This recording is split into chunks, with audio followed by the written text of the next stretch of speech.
Hi everyone, Anthony Morgan's Training Academy. Today's about close-in stick work. Anytime you get into a confrontation and it's not always going to be at range, and I say at range. Sometimes if you start to hit somebody, they're going to rush you. Now, understanding how to use this in that close proximity is going to be vital for you. Now, anytime I can keep you away from here, okay? I can keep you out at distance. But what happens if somebody grabs your stick? Okay, you're gonna essentially you want to try to pull them in. Now, and that's where the Wing Chun Do Kali starts really blending both of these arts together. Now, this is a 24-inch stick, which I like. I don't like them too long. If I take, see, this is a 29-inch stick. It's great. Okay, am I ever going to find a 29-inch stick out there in the street? No, I'm not. So the 24 is going to be more likely what I'm going to be carrying. I carry a 12-inch baton, collapsible baton, all the time with me. So learning how to use a short stick in close. So as an idea, like if I'm working abanicos, okay, this is an abanico or a fan, okay, I'm right above my head, okay, so, and I'm in here close, so that if somebody moves in, I can hit here, okay, I can rake here, I can puño here, okay. Now, if I'm abanicoing here, okay, I can abanico here too if somebody's reaching in to where I can hit the arm, I can hit his whatever's coming in. Redondos is the same way. A redondo is going to be in here close, right in here, which are more likely where you're going to hit, be put into that position to where you're going to have to defend. It's like everything. Everything ends up getting close. Either the guy's taking you to the ground or he's trying to take you to the ground. And so if you don't know how to fight in close, you're going to be in serious trouble. So once I move in here, and a lot of times my hand is right here, okay? And I do this because a lot of times I want to protect my elbow because my hand's here. Sometimes, you'd end up hitting the elbow. So I keep mine in here really close. Now, why do I keep it in here close? For one thing, if somebody moves in, I can cover here, okay? I can cover here, okay? So if my hands are out here, now I have to reach for that. But if I'm in here close, okay, I can cover here, cover my head, okay? If I'm in here, say I can cover my head, okay, which is called a rhino. But I still have a stick in my hand. So if somebody starts to move in, I can hit here, okay? I can hit the hand coming in, okay? I can hit the hand coming in here, okay? I can puño the face. Puño just means the end of the stick, okay? Now, this little hand right here, this is for boom, pushing, okay? Now, it's going to give me a little bit more power, okay? I can push here, okay? I can control that. I can cover here, okay? Back into here. So this position right here, okay? See how I'm working my hand? And I'm coming back, okay? Cedro James DeMille used to always what is called wrist rolls or palm washing. Anytime that we're working these are, that is just palm washing or wrist rolling, okay? But you're trying to be sensitive to where you feel everywhere that hand is going. So from here, okay, see, I can move here, I can cover here, I can move back, I can push, I can hit, I can abanico here, I can still jab, okay?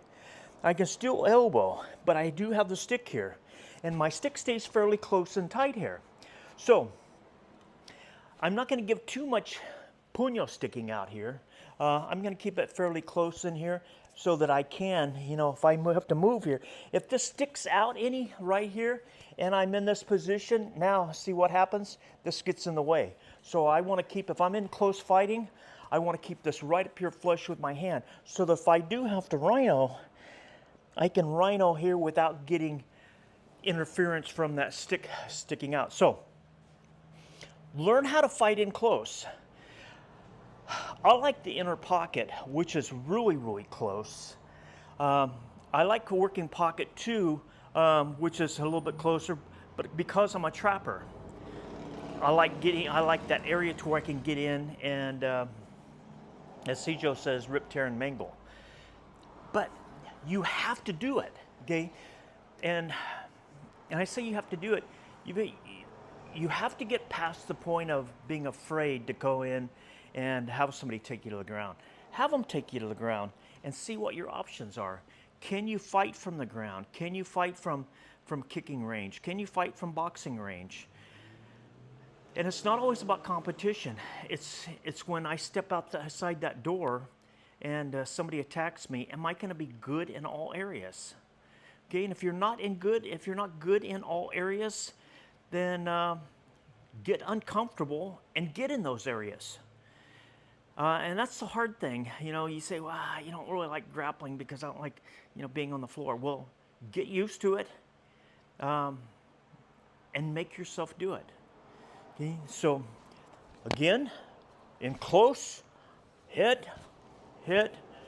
cover, abanico, cover here, okay?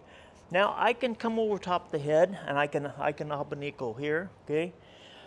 But just because we're using a short stick doesn't mean that this is the blade, okay?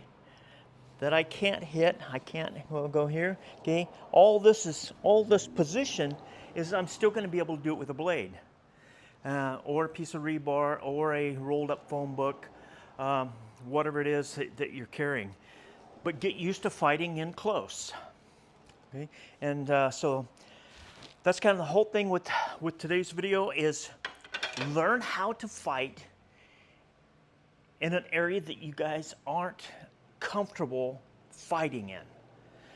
You say, well, I don't really like getting hit. Get used to getting hit. Okay, if you have to put headgear on, if you step outside and somebody hits you in the face and you've never been hit before, it can really throw you off your game. Okay, I've had 70 broken bones. Out of those 70 broken bones, each one has taught me not about failure, but it's taught me how to strengthen that to where I say, okay, why did that happen? How can I not let that happen again? Well, sometimes when you're fighting all the time, it just becomes natural. But building those areas up, going to a point that, that you're not used to, okay? If you say, well, I'm not that limber, then get limber. You say, well, I can't kick that high. Okay, well, learn how to kick that high.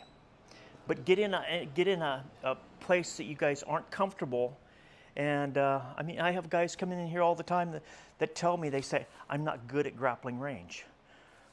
You just have to spend the time in grappling range. Well, as soon as I seek your hands and I pull you in, there's a couple different things that I'm doing. Right off the bat, my shoulders come up to protect my jaws.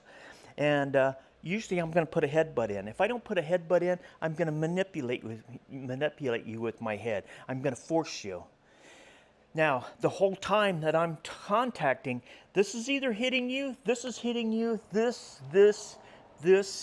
something's hitting you. I'm stepping on your feet, and I'm disrupting your base. And sometimes how you're standing, I move in, and my thigh slams your leg out of the way. But that's working in tight, okay? And that's what I refer to as grappling. Grappling is not always down on the floor. Get used to that close in, get used to where you can work out a clinch, and work all those tools out of clinch. Okay, all your headbutts, your elbows, okay? You're grinding those knuckles into the side of their face. Okay, you're forearming the side of their head. If I'm here and I go, oh, bang, I'm hitting the side of their neck. Get used to that, get good at it. And I hope this helped you. And continue to subscribe to my channel. And I will see you in the next video.